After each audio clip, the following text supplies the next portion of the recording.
Hello and welcome to Beyond Limitations with Dawn Marie. I'm here today with Ameerah, and I met her when she was about 13 years old. She was in the foster care system, and I was fostering her baby girl. Her story has inspired me, and I'm so excited for her to share her story with you. I'm Ameerah. Like Dawn said, I started off in foster care.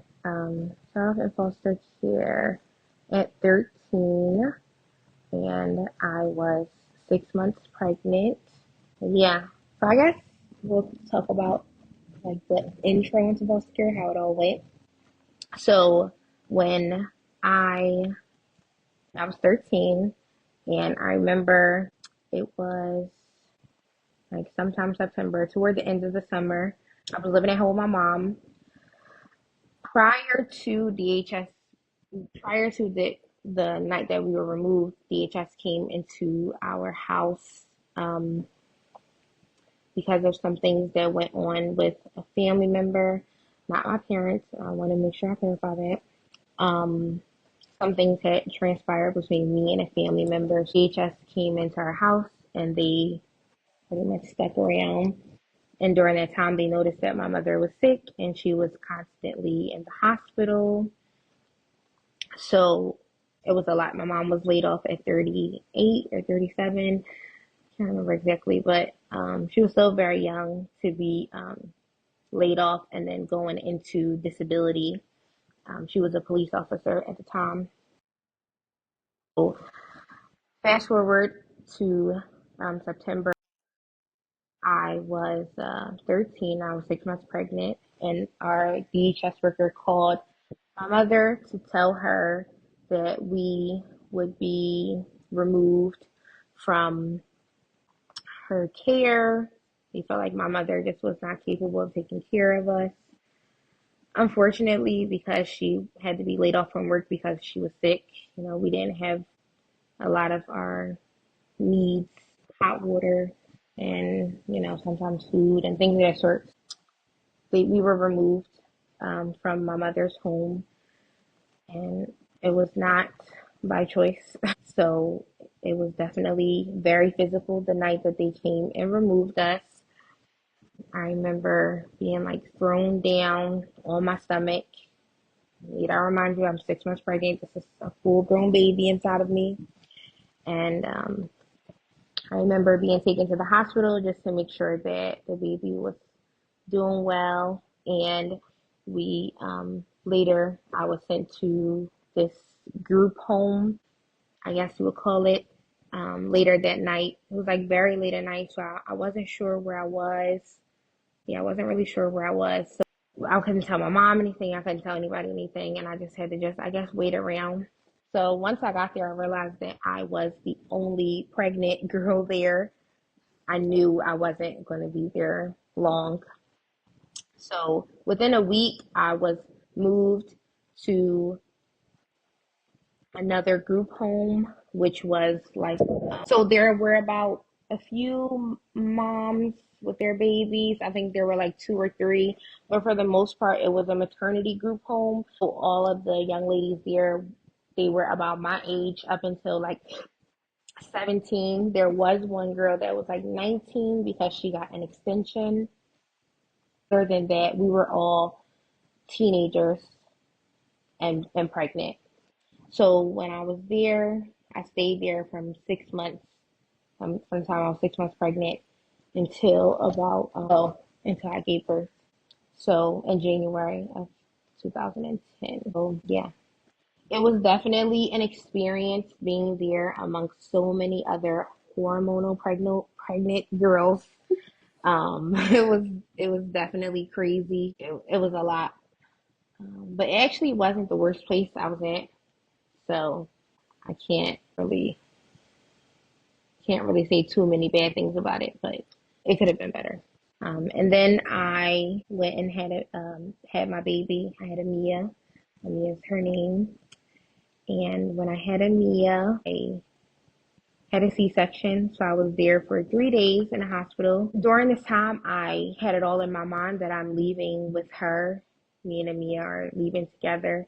I never thought anything different was happening, anything was going to, I don't know. I didn't think anything, I guess, until the morning of, like, the day that I was leaving.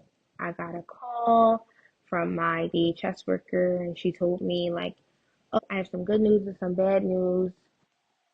The good news is you'll be going to live with your grandmother. The bad news is, you know, your baby won't be going with you. I'm just like, what the crap is going on? Like, I was very confused, and I will never forget this nurse. I'm 13. I'm 13. I don't know what I'm doing. I was just told that my daughter is not going to leave this hospital with me. We're not going together. Like, what do I do? What do I do now? And I remember this nurse that came in, and I was talking to her. She was so nice. I actually have a picture with her, but she like helped me look up lawyers, and she gave me three lawyers' numbers to call. And I'm 13. Like, I feel like we have to keep putting emphasis on this. Like, I should have been 13 and pregnant, but 13 and pregnant and trying to contact lawyers, I don't even know what to say to a lawyer. I don't know what to say. So I called, and I talked to a few of them, and um, they pretty much just told me, like, the simplest way is to just walk. Like, when they tell you that you're leaving, just walk. Don't fight. You know, you don't want to give them a reason to not want to give you your child back. You don't want to look like you're an angry mother, or you don't want to look crazy, I guess. So it's like, how do you say that to somebody when they say that? You know what I mean? Like, don't look angry. Don't look like I'm walking away. I'm in foster care, or I'm a ward of the state at this point. I don't have family.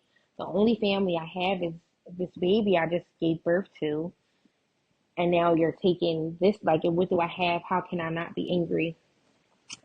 But it's crazy how being a mother, you just like you have a baby, it's just like you become a mother instantly. And I'm just like, I have to do what's best because I want to be able to get her back. Like, I understood that this lady was not playing. She was not going to let me leave with my daughter. I felt like she hated me. I was not a fan of her. So I knew that this was the situation, and I wanted to look, I guess, as mature as possible and listen to what the lawyer said because, he's a lawyer. He knows what he's talking about. So I just walked, I walked out of the room, and I can't even imagine the amount of courage it had that you had to have to do that. We're not going to cry. I'm really sorry. No, no, no, no. I just, It's real. like, I feel like if you're a mom, like, when you walk away from your baby, it's like, oh my God, they are devastated. Like, their world is crashing down. Like, how dare you even go to the bathroom without me? Like, Yeah. so I remember walking out of the room, Mia was just screaming, and I'm getting to the end of the hall, and I just keep hearing her scream, and I feel like there's a lot of things that I got past, and not that I got past, but I feel like I've just learned to deal with it better. But I will never forget hearing her cry and walk away from her. So, okay, More than a 13-year-old should ever have to go through. yeah, it was definitely, it was definitely a lot. I'm so mad. So it was definitely a lot. And I remember getting in a car and driving to my grandmother's house, and I just kept thinking about her and hearing her cry. And my caseworker, and she was in a car with someone else, and they just were making jokes and talking about where they were about to eat at because it was like a long night, and where are we going after we drop her off. And it's like, it just felt like, this lady just, she did not care about anything. And that was just like the start of me seeing how much she did not care about me. So I went to my grandmother's house January. So I went to my grandmother's house about January 6th. It was like 3 days after. I had a court date January 8th. To remind you, I had a C-section. So I had just drove from Hupp to Mount Airy, where my grandmother lives. And then that morning, I had to get back up and drive back downtown to have a court hearing about, you know, what we were going to do with my rights and how we were going to move forward, where Ameerah was going to go and where I was going to stay. And I will never forget sitting there and the judge comes in and he's like, the judge was like, "What's wrong with her?" And they're like looking at me and it's like, "Why can't she stand up?" Because everybody's supposed to rise when the judge walks in. But I just could not, like, I was in so much pain and I couldn't get my pain medicine that night. We had to wait until after court to get my pain medicine. So I was like just dying at that point. And the the lawyer says that, "Oh, yeah, well, she just had a C-section a few days ago." And they're like, and the judge, I like that judge, and you guys decided to schedule court? Like, he was just like, how could you guys be such imbeciles? But anywho, so I was able to sit down, but I had to sit there and listen to why I was an unfit mother on day 4 of mothering, and or not. I don't know. So that was a start, and I was given my grandmother was given custody of me, and I lived with my grandmother for about 2 months, and we went to court again.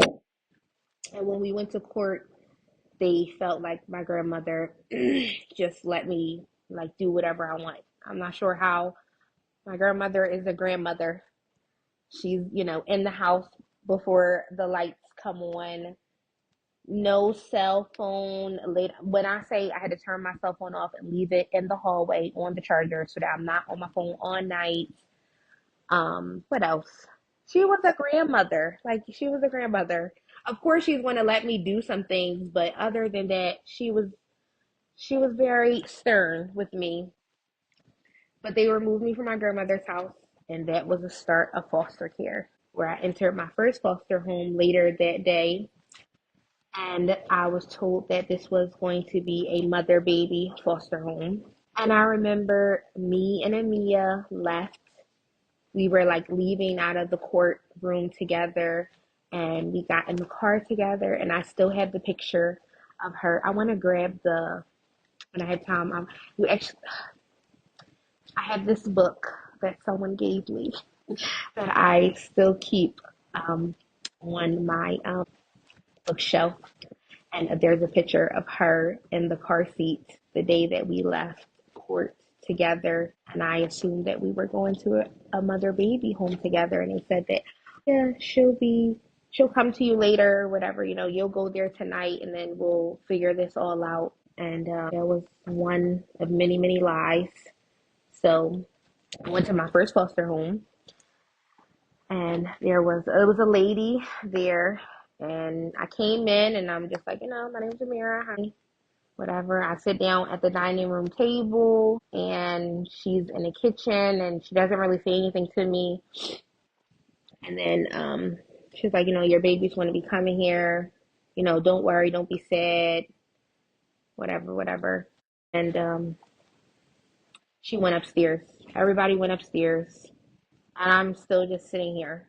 So I'm sitting and sitting and sitting, and I'm just like, well, what's next? Like, this is my first time in foster care, so I'm not sure of the steps that you take, how you go about living here. So I had yelled up the steps, like, hello, I'm down here. Can someone tell me where my room is or something? And she yelled down, like, oh, there's a blow up bed down there. Just blow it up. And I pull out the blow up bed. I blow up the blow up bed, and I'm like, okay, maybe she's gonna get my room together or whatever. And then the morning time comes, and I didn't even think to deflate the blow up bed. I don't know. She was like, you need to deflate the blow up bed and put it back in the box. And I'm just like, okay, maybe I really am gonna go to my room. Like, you know, why would I even sleep in a blow up bed anyway? Like, it was very strange. So The next day I came and I'm sitting there again. And I'm when, like, when are they going to show me to my room? Like, my stuff is still sitting here in trash bags. I need to know what we're doing here. And I was never told anything. And then from that point forward, I realized the blow up bed was for me. And one day she told me, she said, yes. Um, I had showed them my daughter's room. I showed them my daughter's room. I put a bassinet in my daughter's room. And I told them, this is where you and your daughter will sleep. Don't you want your daughter back? Don't you want your daughter to come here? And I'm just like, absolutely not. Like, absolutely not. It was roaches. I've never lived with roaches. It was roaches in there, and I'm sleeping on a blow up bed. Where's my baby gonna sleep? It was just very, like, I didn't understand. And then the last straw for me was I was sleeping in the living room on the blow up bed, and I'm sleeping right in front of the door, the front door, and a man comes in the house and he lays right next to me, drunk. I'm 13. This is a grown, drunk man, and he just lays right next to me, and it was just nothing. And she's just like, "Oh, that's my brother." Like, this is a normal situation. So I went down. I had a visit that day to meet with Ameerah. So I told my caseworker, and I'm like, I sleep on this blow up bed, and there's roaches, and this guy was sleeping in the bed with me, and she didn't believe me. And I'm just like arguing, arguing, arguing. She was like, okay, if you want to move, I'll move you. You'll move out tomorrow. So I had to go back and just stay one more day there.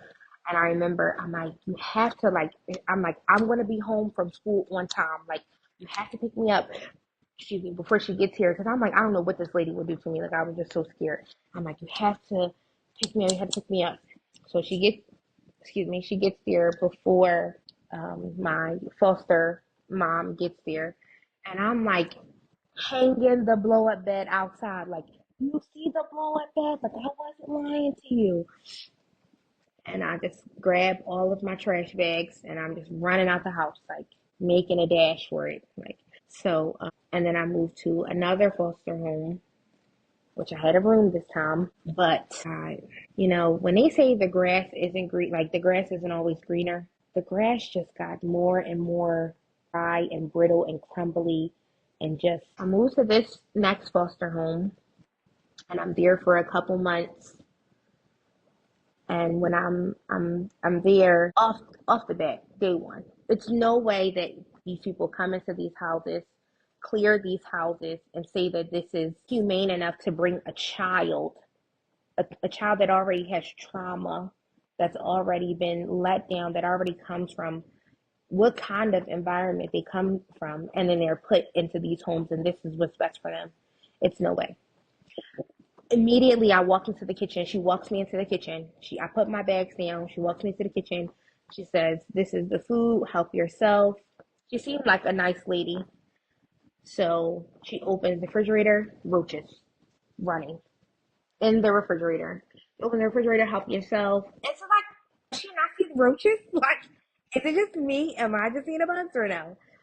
So she takes me upstairs to my room, and okay, all right, maybe it's just the roaches in the kitchen. And I stayed there for a couple months. It was roaches everywhere. I remember I would wake up and get in the shower. I would have to take the shower hose and spray the roaches down because they would be all in the top. She had like a walk-in shower. They'd be all at the top of the shower. So sometimes I wouldn't even want to wash because I was just so embarrassed. And I mean, so embarrassed. I was just so scared and so disgusted. I Mm. just didn't want to get in the shower. And so the roaches, oh my God. I feel like the last straw for that foster home for me was I was asleep and I woke up to a roach crawling up my arm and one crawling up the side of my face, one into my ear. And I'm just like, feel it. And the roach went crawling up and I'm like, oh my God, it was bad. And I wake up and I call my grandmom, and my grandmom is, well, my grandma passed, but she was my best friend. She definitely, she held down the fort. So I called my grandmom and I'm just like, please stay on the phone with me. Like, please stay on the phone with me. And she just like sleep, but she's like, no, I'm up. Like, talk to me.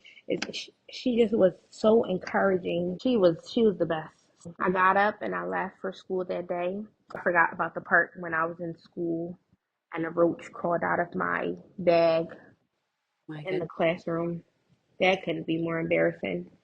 But yeah, so my grandma stayed on the phone with me. I left. I came back, and the lady is like yelling at me, like, "You think my house is nasty? You think I have roaches? I have to spray down roaches." She said, "I have all these kids I have to take care of. Of course, I want to have more food in here, so of course there's going to be roaches." I never equated more food with roaches. Like, you don't go into a supermarket and there's tons and tons of food and there's just roaches crawling around. Like, no, that's not normal.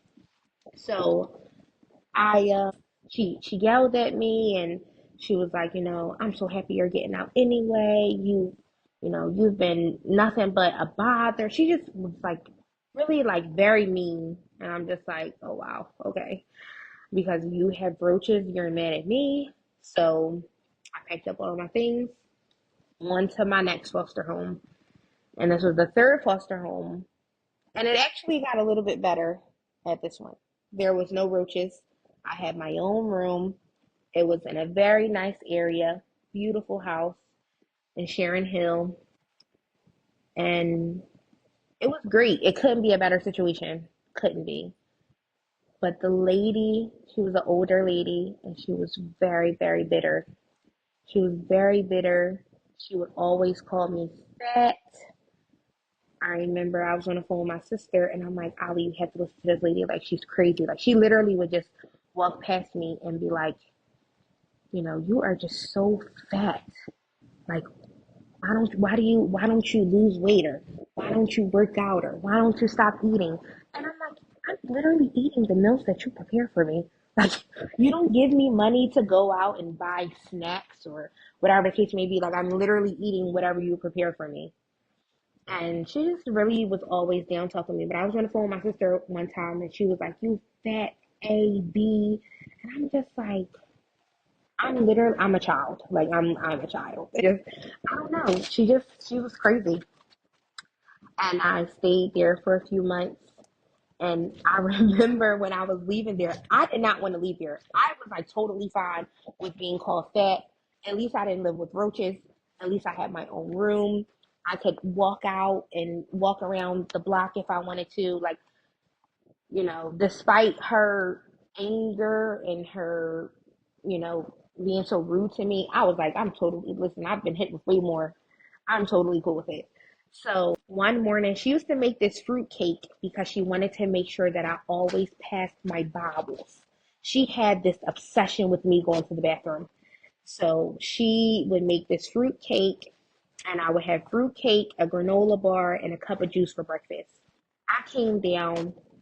It was usually like a nice little slither of the fruit cake. She gave me like a huge chunk. I'm Hmm. just like, wow, she's been very nice today. I got two granola bars, and then she poured the cup of juice into like a reusable cup, so I could take it with me. And I'm just like, maybe she's changing. And she sat there on the steps and watched me, and she was just like, I hope you have a great day. You know, I hope you have a great day. And usually it's like, I'll pick you up at this time. Because she used to pick me up. I'll pick you up at that time, pick you up at this time. Just have a great day, blah, blah. So I'm like, okay, whatever. So I had therapy. So she actually sent the van to get me. Like, the van came and got me from school instead of her getting, I'm sorry, not therapy. I was going to have a visit with Ameerah. So the van came and got me and took me there to have my visit with Ameerah. So when I get there to the visit, I see all these trash bags. And I just was like, okay, like, why are these trash bags in our visitation room? But I didn't pay no attention. And that was them letting me know that she no longer wanted me to live there.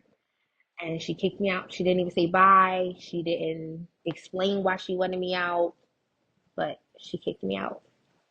And then that was the end of foster care for that time. And then I went on to placement.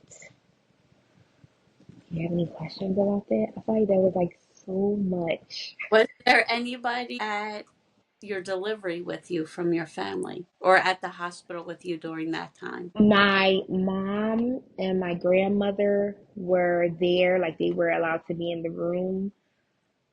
But my mom, you would think my mom did so many horrible things to me. But my mom was not allowed to have personal, like private visitation with me. It always had to be monitored. So she wasn't allowed to go into the OR with me. So one of the group home staff came into the OR with me and was cut Ameerah's cord, her umbilical cord. But for the whole time they were there, and after I came back, they were still there with me. Did you have contractions before you had the C-section, or was it Yeah. you did? So I went through. So I was induced. I was actually in labor for like a week. It was like a little break in between. So I went into labor. I believe it was like the 29th. I would say the 29th or the 30th of December. And I remember I left the hospital on New Year's Day and I came back. I believe it was like yeah, I left New Year's Day and I came back the morning of January 2nd. So I was in labor for about 5 days. My I didn't make much progress, so they sent me back home. And then I was back there like in the middle of the night, January 2nd. I came in probably like 2, 3 in the morning. They started everything. And I know it was super late, like I was woken up out of my sleep. And then I was they reissued like Pitocin and everything to induce my labor again. And then I was in labor that whole time. It was very real Yeah. for a few days. Did you have like your grandmom or anybody with you during the contractions? Yeah, so my mom and my grandmother was there. My grandmother has retina damage, so she cannot see much. And I actually had to push and everything before they made the decision that I would have a C-section. I pushed on and off for about 4 hours from like 12 a.m. until 4 a.m. on January 4th until they made the decision that they were going to do a C-section at 6, and it was 6:39 a.m. and Ameerah was born. But um, I pushed and everything. I had real contractions, very very real contractions.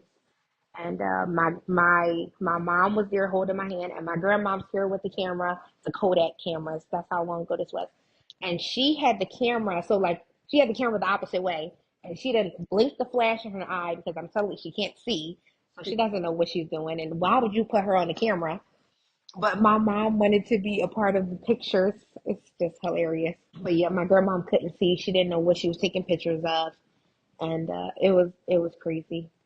Yeah, those two. That was really funny. And you had regular visits with Ameerah during this time period? So during this time, yes, I had I can't remember I can't remember how all the visits were set up, but I remember a few times in the beginning I went to her first foster home and I was able to go there once a week. And then I know she was moved with you, and then I would see her at the agency building.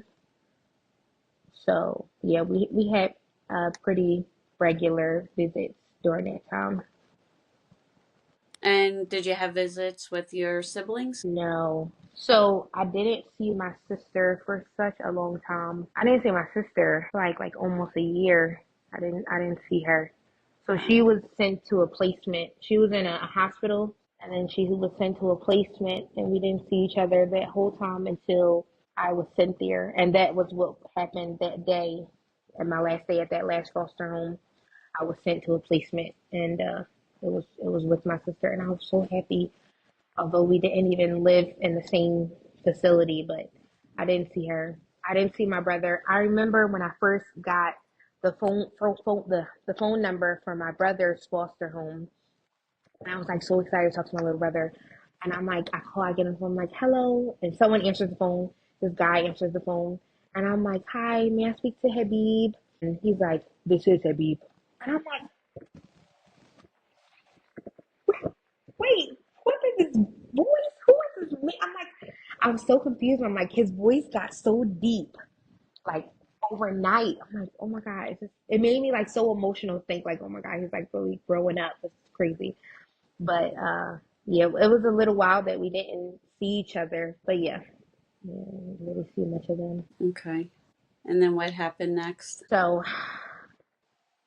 once all of my once we sat down, they explained to me that I would be like that was my last day at that foster home, and I would be going to a placement. At the same time, I was told about Ameerah being sick, so they just printed out these sheets. They didn't really explain much. They were just like, Ameerah is being tested for this cancer, and it's called neuroblastoma, and she also has they did the worst job explaining things to me. They just gave me a bunch of papers, and I just took these papers, like I have to just keep reading over them so that I can like understand.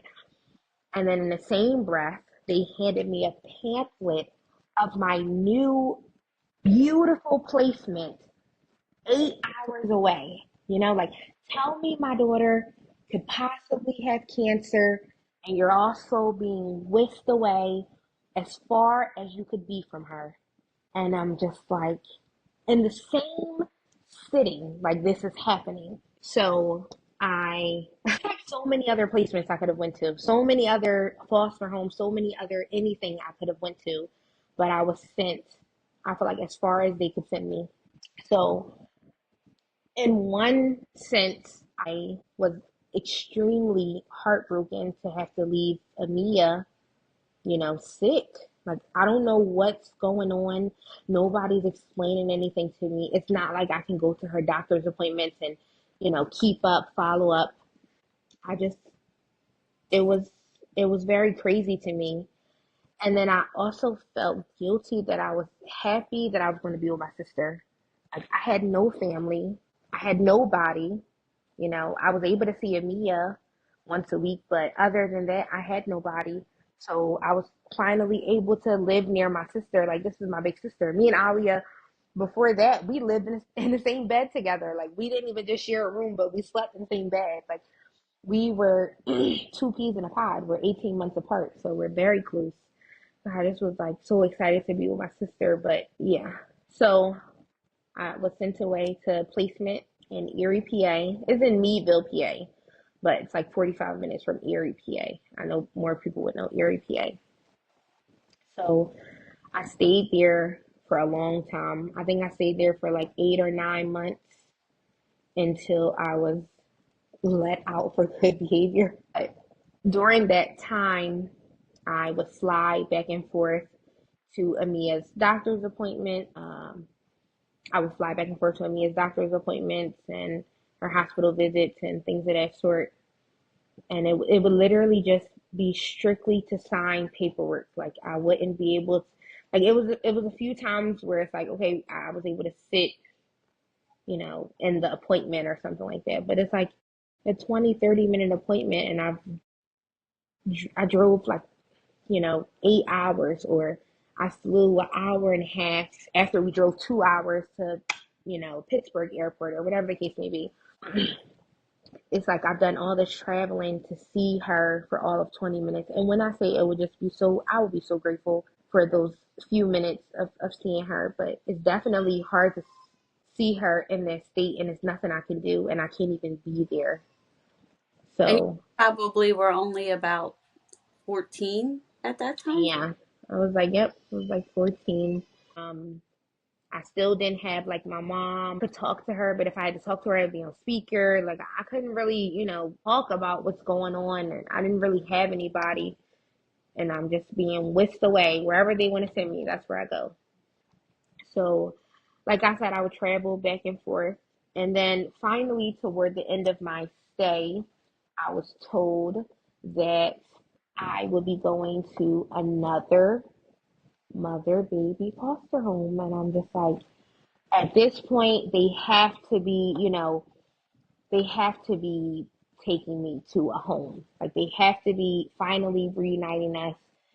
I have done everything and beyond. So I was told to go to parenting classes. I took three parenting classes. I was told to be on medication. I was told to go to therapy. I went to therapy twice a week. I was only ordered to go to therapy once a week.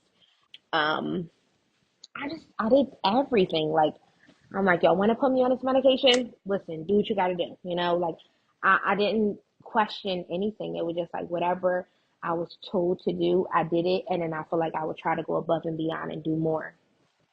So I just knew we were going to finally be together. Like I'm just like so excited to leave. Like I'm getting out of this place. I'm going to be with my baby. It's going to be so nice.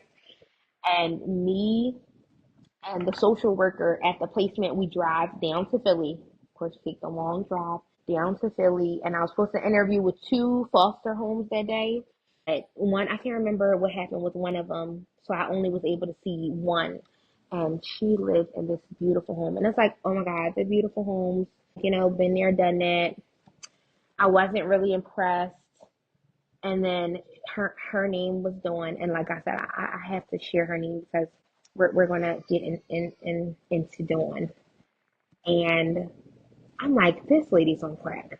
I'm not living with her. She's too nice. Like, nobody's that nice, especially to a foster child. Like nobody's that nice. Nobody's that nice. She was just so giddy and happy. Like, oh my God, I hope that you come here. I know that you're going to see someone else, but I really hope that you come here and we're going to have a nice room for you and your baby, and you'll be in the master bedroom. I'm like, girl, you're putting me in that master bedroom. Like, I didn't want to hear nothing she had to say. This is a bunch of lies. This lady was on crack. I didn't want to hear nothing she had to say. Then when the other foster home, I couldn't interview with them. I'm just like, okay, at this point, I want my baby. Like, I just want to be with my daughter. And it seems like a clean house. It's not, it seems, it was very clean, very clean. So if she turns out to be crazy, at this point, I just have to figure it out. Like, at least let me get with her. And then if we have to move somewhere else, then we have to move. But I'm like, I just want to be with Ameerah so bad. So we got in the car, and it's like instantly, I'm like, once she said that we couldn't go to the next person, I'm like, yeah, I'm just going to live here. This is cool with me. We can do this, whatever. We drove back to my placement. I packed up all my bags within a few days. If not, like 2 days later, I was back on the road, back to Philly, leaving my placement. And I'm like, okay, I'm going to live with this lady. Come in. Of course, my favorite thing is to sit at the dining room table until I'm directed.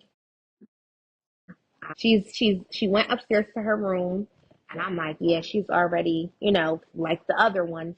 She's upstairs in her room. She hasn't said anything to me. And I yelled up to her, and she was like, oh, come upstairs, come upstairs. And I'm coming upstairs. I didn't know she lives in the attic. She renovated her attic and made it like her whole room. So the master bedroom actually was empty. And she was like, sit down. And she said, sit down, Pookie Boo. And I'm like, Pookie Boo? I'm like, this lady is like really, really crazy. And from that point forward, she always called me Pookie Boo. Pookie Boo, Pookie Boo. And she sat me down and she was like, let's order you some clothes. We need to get you some clothes. I'm just like, is she for real? Like, she's really gonna buy me something? And gosh, she got me this Hollister vest. I wear the Hollister vest every day. I feel like I probably wear it in my sleep. She ordered me this Hollister vest the same day I moved in. Ordered me this Hollister vest, a bunch of clothes, underwear, hygiene products.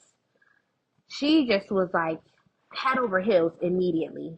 And she was like, whatever your baby needs, we're going to get your baby whatever she needs. We're going to do everything. And I'm just like, this is too good to be true. Like, she just, I don't know. That lady, I call her mom to this day. Dawn is my mom. I love her so much. She was literally a gift from God. She was amazing to me, and to have been treated so bad by people when I never did anything to be in placement. I never did anything to be in foster care.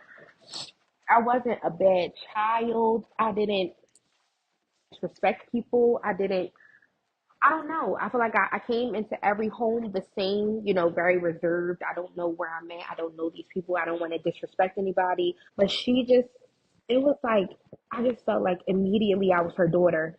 She never had a daughter. She had two sons, and immediately I became her daughter. She would take me everywhere she went, and she'd be like, "This is my daughter. This is my daughter." We go to her family house, be like, "This is my daughter," and then other foster kids, I don't know about them, but I know I was special.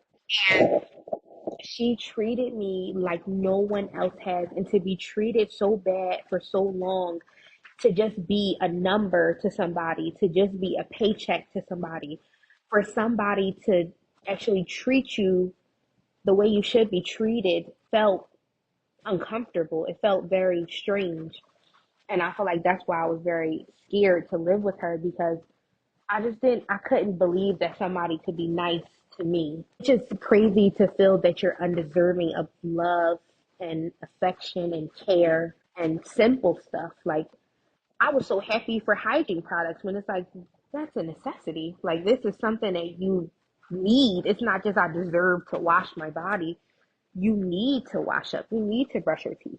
These are necessities, and these people are paid to take care of these children. But in a sense, you just become a paycheck to them. You don't, you just become a paycheck and a headache, I feel like.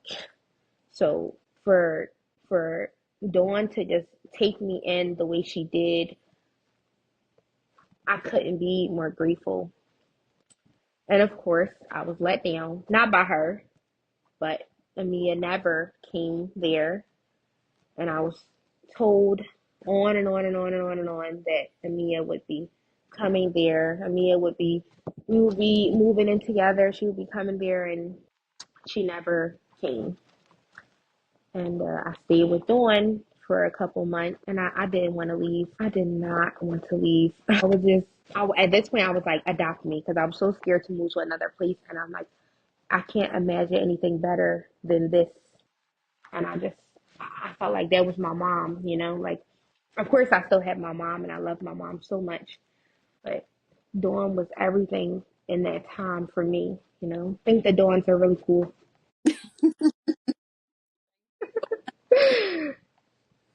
That's great. So, how old Yeah, were think about that. Ameerah was like that? We did the transition from Ameerah being in placement with us to adopting her. So that transition Your was uh, the end of 2000, and well, no, the beginning of 2010, because I remember it was finalized in February. I remember the date too. So it was the beginning of 2000. I'm not 2010, 2012. I'm right? sorry, Yeah. the beginning of 2012, and I remember I knew it was coming. I had done all of my research to know when rights are usually taken away, or you know, at this point we've already exceeded time, Hmm. and at this point I knew that they were never going to give me Ameerah back. So I went into a visit with her, and paperwork was presented to me, and I'm not going to say that I just signed it. I'm not going to say that I just signed it. It wasn't something that I just felt like I'm just going to do this.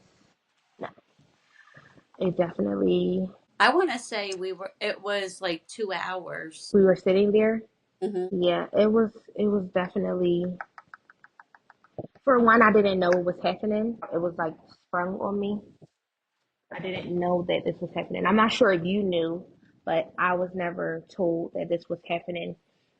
So she gave me like a quick little debrief of this is the situation. And I'm just like, I feel like that's something that you sit, think, ponder. Even if I knew no matter what, they were going to take my rights away, or they were going to take her away from me, it's still something that you should, at least try and process. Like I feel like I had to process after the fact. Like, and there's still like a processing for after the fact. And I just, everything I feel like was crammed in on me. But I knew that Amia, to go back to the beginning when I was saying, the minute you become a mother, you just become a mother. Like you just have to mother up. I feel like at such a young age, I just had to just understand that the situation I was living in, like it would be so selfish of me to just be like, I'm not signing this, like I'm not doing this because, where would Amia be now? And I feel like she was so happy and I feel like she was very happy. So that was just the situation. I guess. I'm sorry. I'm not trying to cry right now. I'm just trying to just keep soaring. So I remember I signed the documents in court February 10th, 2012. And I will never forget that date. And I wanted to go to court so bad. I wanted to go to court so bad because I it wasn't real for me because it's not like I didn't have time to think about this. Like I didn't have time to accept the fact that this was my life. I didn't have that. I wasn't given that grace. So I wanted to go to court so bad, and I feel like maybe it would feel real. Like maybe I could say something on my behalf, and they were just like, no, nothing's going to change. There's no point in it now. And that was the end of it. That was the end of it. That was the end of like my regular visitation. Nobody was going to tell me anything about her. I'm a mom now. I'm a mom now, and I just cannot imagine someone taking my baby from me. And I just wish that they understood how it felt to walk away from your child that you just gave birth to go to foster home after foster home after foster home with the promise that she would come be with you. To fly miles and miles by yourself. I've never flown on a plane, fly by yourself. That with these random caseworkers in the airport, sign documents just to fly right back. There's so much for it to just be taken away. And I'm not that person. I just wish and I hope that everybody that was involved, especially one person, which I'm not going to say their name, but I really pray that my caseworker at the time, she sees this and she knows what she did to me. And I hope that she knows that everything she did trying to break me, you did nothing but make me a better person. You did nothing but make me a stronger person. And I did that for myself. Mm-hmm. I did that for Ameerah.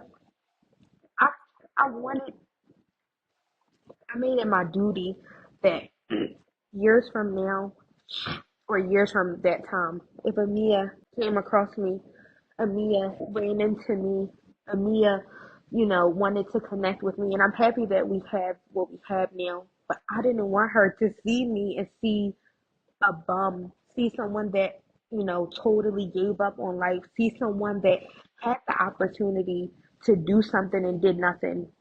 Anything and everything I do, whether I am Amia's mom or Amia's friend or Amia's anything, I feel like it probably sounds crazy. It's like I'm a stranger to her, she's a stranger to me, but I do everything. I will hope that whoever sees this has a similar situation, that you don't allow whatever anybody has done to you impact whoever you're going to be in the future, whoever you're going to be tomorrow, whoever you're going to be today. You are much stronger than whatever they told you, whatever they put into your mind. You're much stronger, you're much better. I feel like so many people have torn me down and tore people down around me, and it's like, I would never allow them, I would never give them the gratification of winning. And being in placement, I saw so many people that were treated so badly, and I see what they are today, and it's disappointing. It's sad because you're not given the resources. that you deserve. As much money as the city, the state, the government, whoever makes off of these children in foster care every single day, we should be given the tools and more to succeed. And it's unfortunate that you are literally made to be nothing. Like you're in this system and you're just stuck. You're stuck. I had a girl when I was in placement. She was so beautiful. She was so beautiful. She had such a nice body. I'm like, oh my God, what has a body like hers? She was so beautiful. She was so sweet. She had such long, pretty hair. And I've seen her a few times over the years, and she is it's embarrassing. I'm sure that I'm sure she probably looks at herself and is probably confused as to how she got to that state. And I feel like, not saying that she couldn't have got up and, she's an adult. Pull yourself together, get it together. But I feel like she was set up in life to believe that she's only but so much. She can only go but so far. She believed the And limitations that were put on her. and when people project their problems, they hurt people, they project all these things on you to break you down, and then you start to believe it. Like, you start to look at yourself as the problem. You start to, you know, bring yourself down, when it's like we were all kids. It's not like you were an adult and you committed a crime, you made a conscious decision to do this, to do that. Some of these people are just put into care because they're just put into care. Like, there are people that are just giving up for adoption, giving up, not even just giving up for adoption, but they're just, sent down to DHS and put into foster care, and it's just like, I just cannot take care of this child. I cannot take care of this child. I don't want this child. I just learned about the boxes at the firehouses where you can just drop a baby off. It's like, now where does this child go? Usually when there's a baby, they're adopted, right? There's a host of people that want babies. But it's like, what if their child isn't adopted? What if they have problems that someone is just like, I'm not willing to do? Now, this is the very beginning of their life. And it's like, they had nothing to do with whatever the situation they're in. But from that point forward, there's this stigma attached to them, and they'll constantly be broken down, beaten down. And when you finally have someone that loves and cares for you, like when I have Miss, with Miss Dawn, it's like, you sabotage it because it's foreign, you know? So I really hope that, like I said, someone sees this and understands that they're not alone, because you really do feel alone. You really do feel like the world is just caving in on you. You can't catch a break, and you are just alone trying to figure this all out, but you're not alone. You're not alone. You just have to find that person, connect with that person. And sometimes that person is right in front of you, but you just are so scared to connect to another person. You're so scared to be vulnerable and you're scared of being rejected. And I just hope that whoever sees this knows that it's okay. You're not alone. You can always call me. I'm always down to have a friend, talk to somebody. Yeah. I'm like rambling now. No, no. But But now you're married. You have another little girl. yeah. Yeah. Good. Married. So crazy. I married a stranger. Marry strangers. That's the way to go. You run your Yeah, I'm married. I have my own business. I do nails, which I love doing. I love doing nails. And I feel like life is really good. I graduated from college. I'm not using my degree at all. Maybe I'll get around to it.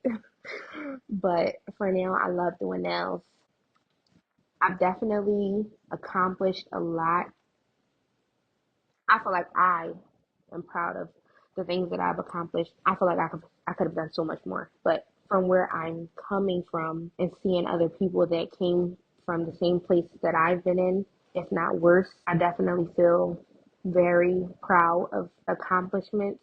And it just setting that why, like having that why. Why am I doing this? Why am I doing that? Why am I going to get up today and do that and do this? So setting that why, don't allowing, not allowing anyone to dictate your future. And I know that sounds so cliche, but really standing on business. Do what you want to do.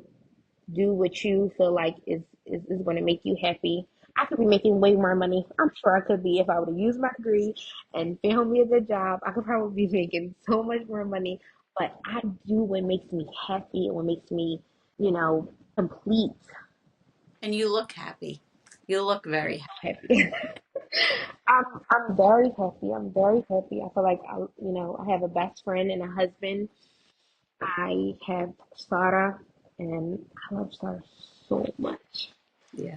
It's it's so crazy how a little annoying sometimes baby can just give you so much joy. Hugging her, I feel like all of my problems are just like a problem. What is a problem? Like, Yeah. yeah. Until she starts kicking and screaming. And can I ask you a question? Sure.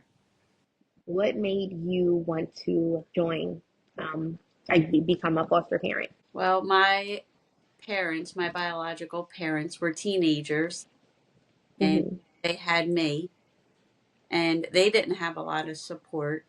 Mental health, abuse, drinking led them to not raise me. My aunt and uncle raised me.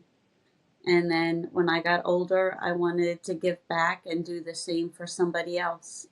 And it's just a coincidence that Ameerah was placed with us and you were a teen mom. It's just Yeah. meant to be that way. But that was my intention, was to give back, to help a family the way I was I helped. think that you do a great job. I think that I don't want to say this in like in an emotion. I don't want to make you emotional, but I know that everything you do it for all of your children. I know that Bree would just be so proud Thank you. because I know that this took a lot out of you to just step out of your comfort zone. Mhm. But you're doing it for her. You're doing it for Ameerah. You're doing it For you. for. Yeah. I feel like I remember when I met both of them, and I'm like, oh my god, me and Bree were like close in age. I'm Yeah. like, oh my god, I just want to tell her everything. I just want to tell her everything that's going on. Like, I felt like I found a friend, and it was like I'm supposed to see her all the time. But I know that they were both. Well, I know that all of your children are very very proud of you, Thank you. and I hope that you're very proud of yourself. I Thank just am gonna stop crying. Yeah. After seeing her, living with her, knowing the her experiences, Yeah, before her experiences were a little different. Hers was before the system and then being in the system. yeah, Watching her rebuild herself. I I just I said these are just kids and they're so amazing and they're so yeah, I couldn't help but not just provide a platform for you guys to share your stories. yeah.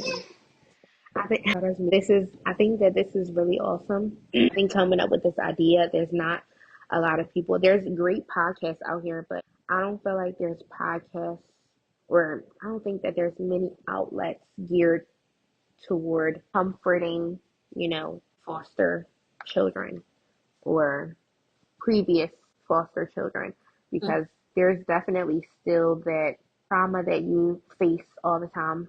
I know there's a lot of things that I think about now, and it's just trauma. Like, I'm so scared of like my daughter screaming for too long. Like, I don't want her to cry for too long. We live in an apartment complex. I don't want her to cry for too long because I don't want somebody to be like, oh my god, is she in there hurting that baby, or what is she doing to that child? It's like, I love Charlotte so much. There's nothing going on with her, but it's just like she's a baby and she's gonna cry. But for me, it's like I don't want her to cry because what if someone calls the cops? What if someone reports me and they think I'm an unfit mother? And it's all trauma. So And yeah, it's like you don't get to release that trauma. You don't have people that are going to acknowledge the fact that your trauma is trauma. kind of like a get over it type of thing. Like that's the past. It's not like it's trauma that's sticking with you. So to allow people to speak and feel comfortable, it's not like you're like, answer this, Ameerah, answer that. Like you're not badgering someone.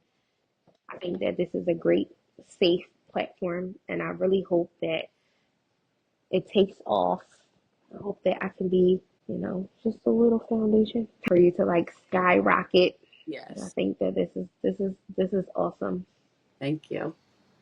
Yeah. And any information, can you provide information on your business if anybody wanted to come in and support you? Yeah, so my name is Ameerah again, and I am the owner of Ameerah's Nail Tea. Yeah, like boutique. You can contact me on Instagram. I'm listening to my baby laugh. What is it? I'm on Instagram. It's Ameerah's Nautique, Ameerahs Nailtique, Nailtique. And then my TikTok is Ameerah Khadija, my middle name, my first name Khadijah. And I hope that I get to see you in my chair. Be Yeah. so nice. And I hope I get to see you back. I'll attach the links on the video. Okay, cool. Thank you. No problem. Thank you so much.